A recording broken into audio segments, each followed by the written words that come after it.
අද ඉන්නේ මොණරාගල දිස්ත්‍රික්කයේ බඩල්කුඹුර ප්‍රදේශයේ. අපි කලින් දවසේ 18 වංගුවේ ඉඳලා ඇවිල්ලා නතර වුණේ මෙහෙ. අද යන්න හිතන් ඉන්නවා අපි තැන් කිහිපයකටම. ඉස්සෙල්ලම අපි යන්න හිතන් ඉන්නේ යුදගනාව ස්තූපයට. සහ යුදගනාව වැව බලන්න. එහෙනම් ඉතින් අපි යමු. අපි දැන් ඉන්නේ බඩල්කුඹුර ටවුන් එකේ. එතනින් වමට තියෙන බුත්තර පාරට හැරිලා තමයි අපිට දැන් යන්න තියෙන්නේ.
පුත්තල ටවුන් එකේ දකුණට තියෙන වැල්ලවාය පාරේ ටික දුරක් යන්න තියෙනවා.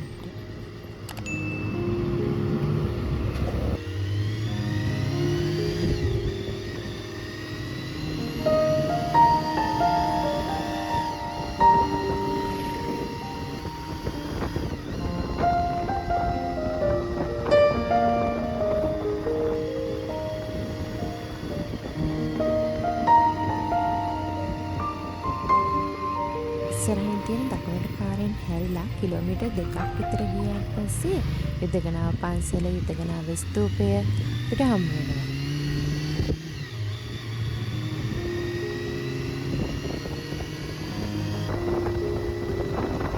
මේ වමට තියෙන පාරෙන් යන්න පුළුවන් යුදගනාව වැවට. අපි ඉස්සෙල්ලම පන්සලට ගිහිල්ලා බලලෙමු. අපි දැන් ඉන්නේ යුදගනාව විහාරයේ.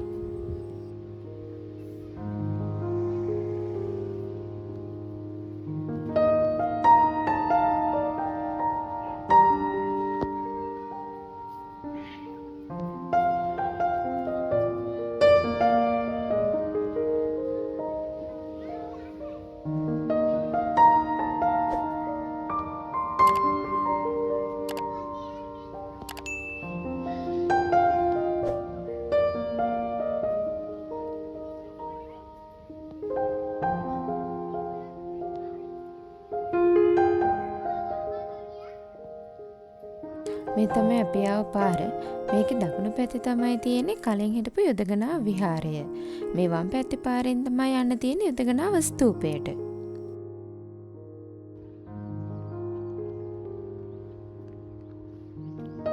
මේ යුදගනාව ස්තූපය හා බැඳුණු අතීත කතාවකුත් තියෙනවා.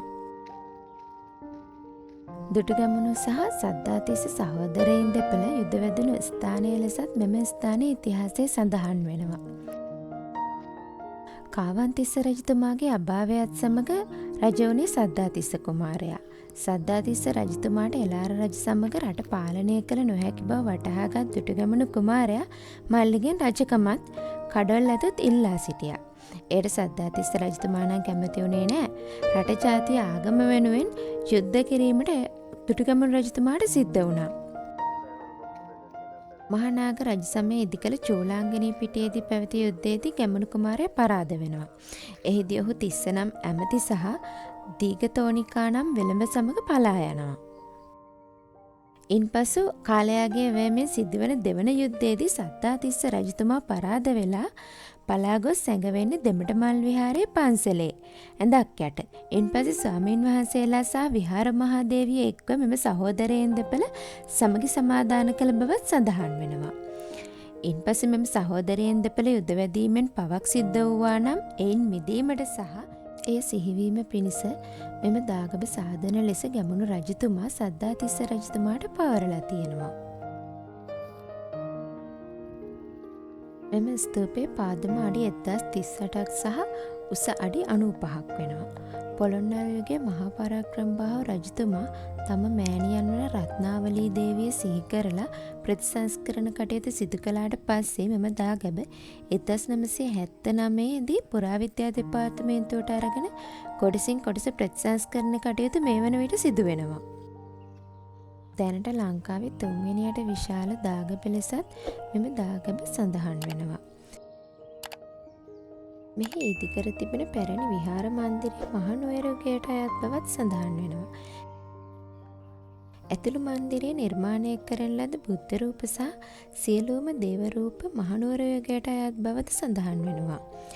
මෙය මැටියෙන් ඉදිකළ විහාර මන්දිරයක්. ශ්‍රී වික්‍රම රාජසිංහ රජය සමයේ තමයි ඉදිකරලා තියෙන්නේ.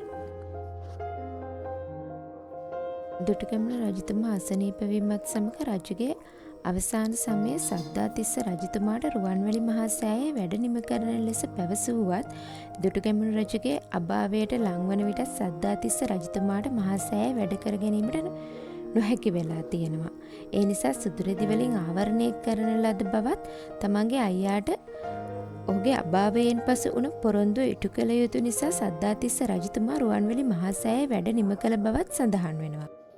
එම කාලයේ සද්ධාතිස්ස රජුට මෙම යුදගනාව ස්තූපයේ වැඩ නිම කර ගැනීමට නොහැකිවීම හේතුවෙන් අඩක් නිම කරන ලද උඩමළුවක් වගේ හදලා පොඩි චෛත්‍යයක් හදලා වැඩ නිම කරන බව තමයි සඳහන් වෙන්නේ.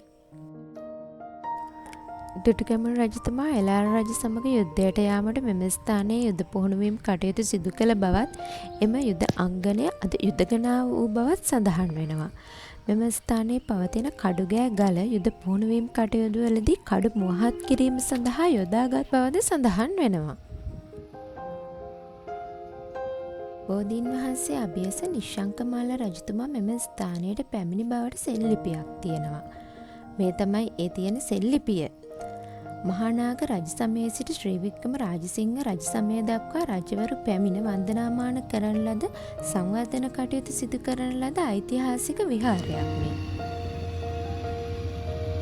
කලින් සඳහන් කළ චූලාංගනී විහාරය තමයි මේ දකුණු පසින් දිස්වෙන්නේ.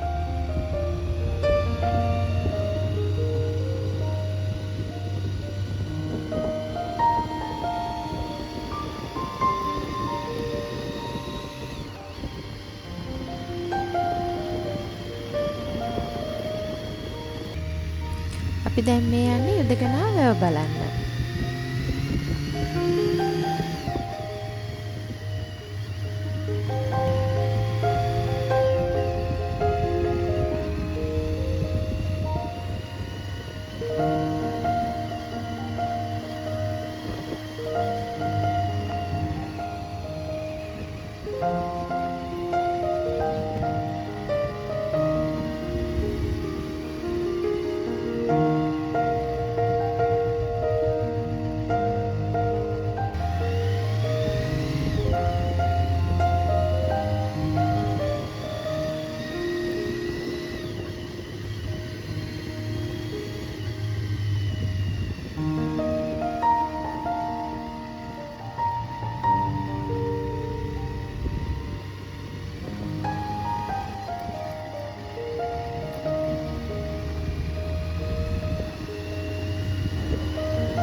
අනුරාධපුර යුගයේ රජකම් කළ මහානාග රජතුමා විසින් ක්‍රිස්තු පූර්ව 3 වන සියවසේ මෙම වැව නිර්මාණය කළ බවත් සඳහන් වෙනවා.